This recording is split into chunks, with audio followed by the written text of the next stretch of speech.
पाक के लिए जासूसी करने वाला एक और आरोपी गिरफ्तार। यूपी एटीएस ने वाराणसी से तैफुल को किया गिरफ्तार।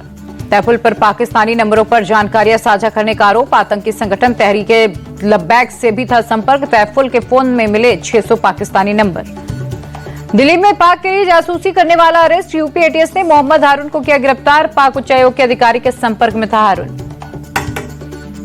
पाक उच्चायोग में अधिकारी एहसान उर्फ रहमान दानिश को लेकर बड़ा खुलासा। आईएसआई का एजेंट था दानिश, इस्लामाबाद में था पोस्टेड। जासूस ज्योति मल्होत्रा की पुलिस रिमांड बढ़ी। हिसार कोर्ट ने 4 दिन की रिमांड बढ़ाई। पाकिस्तान के लिए जासूसी करने के आरोप में हुई गिरफ्तारी।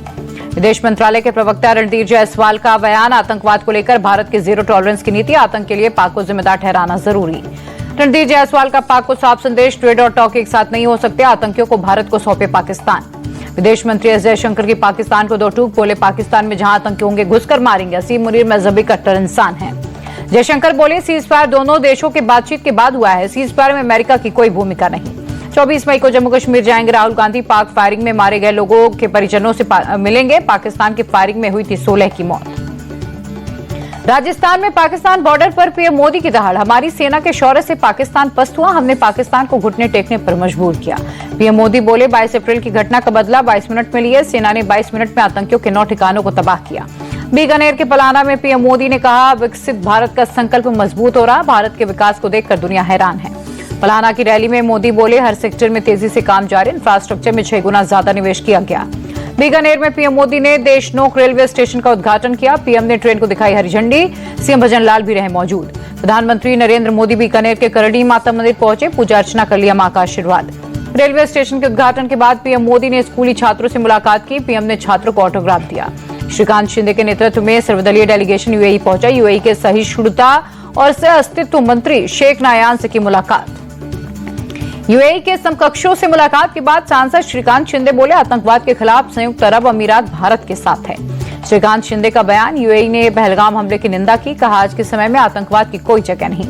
संजय कुमार झा के नेतृत्व में सर्वदलीय डेलीगेशन ने टोक्यो में जापान के विदेश मंत्री से मुलाकात की। आतंकवाद के खिलाफ भारत द्वारा उठाए गए कदम ऑपरेशन सिंदूर की जानकारी साझा की। विदेशी डेलीगेशन को लेकर संजय राउत बोले जिस तरीके से डेलीगेशन का गठन हुआ विपक्ष में फूट डालने की कोशिश है। मंशा साफ नहीं, वे आतंकवाद से लड़ना चाहते ही नहीं।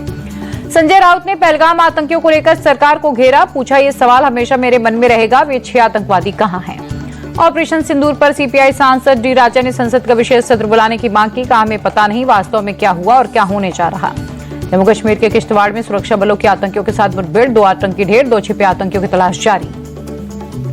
कश्मीर में डल झील के किनारे लोगों ने निकाली तिरंगा यात्रा। ऑपरेशन सिंदूर के लिए सेना का आभार व्यक्त किया। कांग्रेस नेता विजय वडेट्टीवार ने अपने बयान से किया किनारा। कहा मीडिया ने तोड़ मरोड़ कर पेश किया बयान। सरकार से सवाल पूछने पर देशद्रोही साबित कर दिया जाता है। ऑपरेशन सिंदूर की सफलता से गदगद हुए सीएम योगी। कहा हम पर हुए हमले का उसी की भाषा में जवाब दिया जाएगा। बीजेपी नेता रविशंकर प्रसाद ने कहा बहनों का सिंदूर उजाड़ने वालों को जवाब देना पड़ेगा। पाकिस्तान को दिखा दिया, उसे कहीं भी मार सकते हैं। रविशंकर प्रसाद बोले ऑपरेशन सिंदूर के बाद आतंकियों में खौफ। हाफिज सईद मसूद अजहर सेफ हाउस में छिपे। बीजेपी सांसद अनुराग ठाकुर का बयान। युद्ध में हर बार पाकिस्तान को मिली करारी शिकस्त। हार के डर से आतंकियों का सहारा ले रहा पाकिस्तान। अनुराग ने पाकिस्तान को दी चेतावनी। कहा फिर से आतंकी हमला हुआ तो कोई जनाजा उठाने वाला भी नहीं बचेगा। दिल्ली से बीजेपी सांसद मनोज तिवारी बोले पीएम मोदी के नेतृत्व पर पूरे देश को भरोसा। पहलगाम में भारत की आत्मा पर चोट की गई थी।